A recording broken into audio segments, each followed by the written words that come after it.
Hello everyone, I'm Subhash Karthik, your performance coach, and you are watching SK's Easy English Session. So friends, आप लोग को कैसा लग रहा है?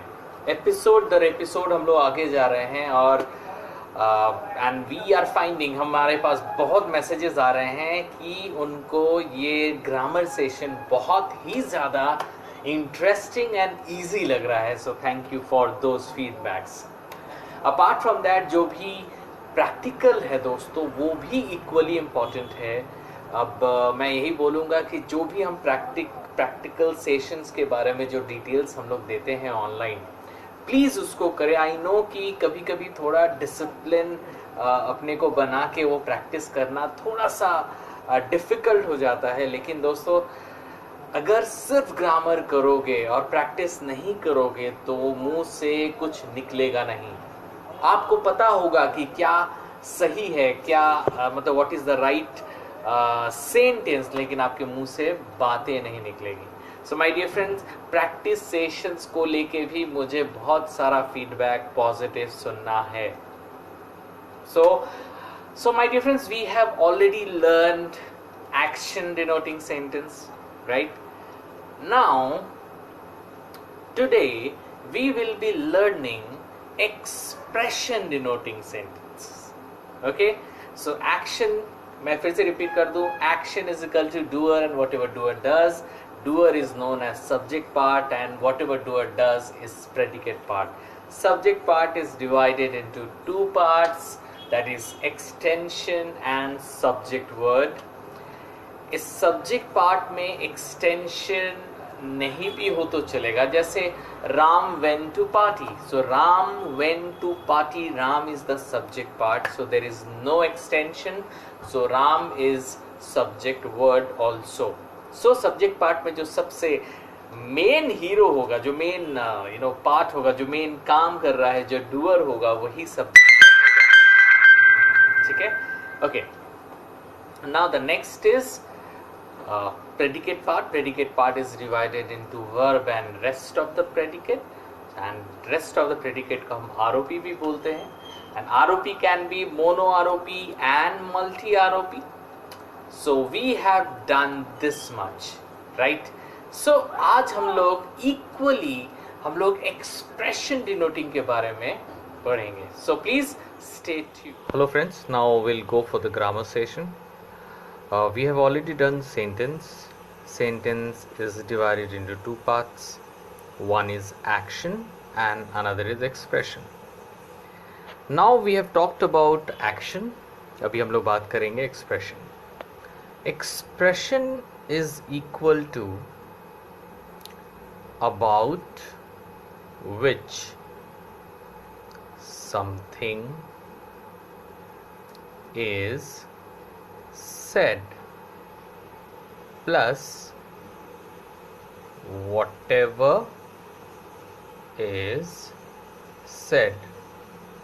So जब हम एक्सप्रेशन डिनोटिंग की बात करते हैं, सो हमारे पास ये दो ऑप्शन आते हैं. About which something is said, हम किस चीज़ के बारे में, या अबाउट whom, किस इंसान के बारे में हम बता रहे हैं. And plus what ever is said, हम क्या बता रहे हैं. जैसे हमने एक्शन डिनोटिंग में कहा था that action denoting is a doer plus what ever doer does, जो काम कर रहा है और वो क्या काम कर रहा है. वैसे ही एक्सप्रेशन डिनोटिंग में हम किसके बारे में बता रहे हैं या किस चीज़ के बारे में बोल रहे हैं और हम क्या बोल रहे हैं, यही है इसका फंडा. चलो लेट्स चलते हैं एक सेंटेंस के ऊपर. So my dear friends, my little sister is very intelligent. Of course, कोई काम तो नहीं हो रहा है, so this is an expression denoting sentence. Okay? चलो इसका एक मैप बनाते हैं. So आप देख सकते हो ये expression denoting sentence है. So expression is equal to about which या whom something is said. So किसके बारे में बोला जा रहा है? Of course, my little sister के बारे में बताया जा रहा है. तो my little sister is about which या about whom something is said. मैं शॉर्ट पे लिख रहा हूँ ताकि आपको समझने में ईजी हो. एंड ऑफ कोर्स उसको छोड़ के जो भी बचा वो है वॉट एवर इज सेड,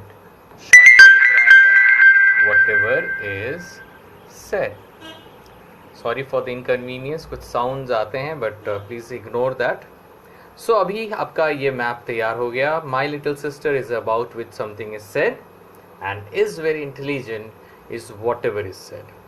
अब जैसे हमने लास्ट टाइम डूअर को सब्जेक्ट पार्ट कहा था और वॉट एवर डूअर डज को प्रेडिकेट पार्ट कहा था, यहाँ पे भी वही होती है, about which something is said, और कुछ नहीं बल्कि ये भी सब्जेक्ट पार्ट है। और वॉट एवर इज सेड को हम प्रेडिकेट पार्ट बोलेंगे। आई होप काफ़ी इजी लग रहा है आपको, इसलिए मैं आगे बढ़ रहा हूँ इसमें। और जैसा हमने लास्ट टाइम भी किया था, subject part is equal to extension and subject word, वो यहाँ पे भी लागू होता है। सो हम लोग अगर सब्जेक्ट पार्ट को क्लोजली देखें, सो माई लिटिल इज एक्सटेंशन, और इसका जो मेन वर्ड है वो है सिस्टर, तो सिस्टर को हम इसीलिए बोलेंगे सब्जेक्ट वर्ड। जी हाँ दोस्तों, आई होप कोई डाउट नहीं है क्योंकि आपने इसको पहले किया है। Now will go to the predicate part, same जैसा हमने लास्ट टाइम किया था। इज है आपका वर्ब।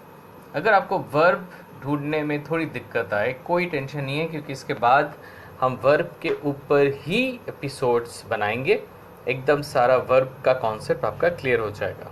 ठीक है, so is a verb and very intelligent is ROP, मतलब रेस्ट ऑफ प्रेडिकेट, जो हमने इससे पहले भी किया था।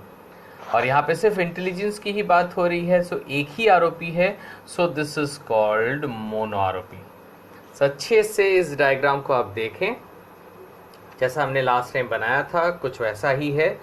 माई little sister is very intelligent is an expression denoting sentence. अगर एक्सप्रेशन है तो वहाँ मिलेगा about which something is said and whatever is said, तो हमें मिल गया about which something is said is a subject part और whatever is said is a predicate part. Subject part is divided into two parts, that is extension and subject word.